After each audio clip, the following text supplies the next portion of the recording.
Предястие от пресни чушки с крема сирене и копър. Буквално за няколко минути можете да приготвите чудесно предястие. Апетитно и ароматно, то успешно ще изпълни ролята на празнично предястие. Вкусно, лесно и много бързо. Рецепта стъпка по стъпка. Ако искате да разгледате някоя стъпка по-подробно, спрете видеото, когато в кадъра се вижда зелен флаг с номера на стъпката.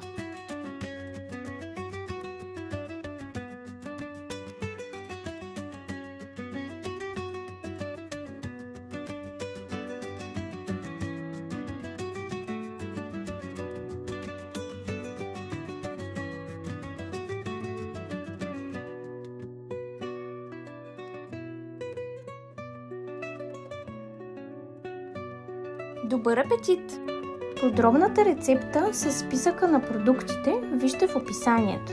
Абонирайте се, харесвайте и споделяйте. И като кликнете върху линковете на екрана и в описанието, ще научите как още вкусно да приготвите нашите любими чушки.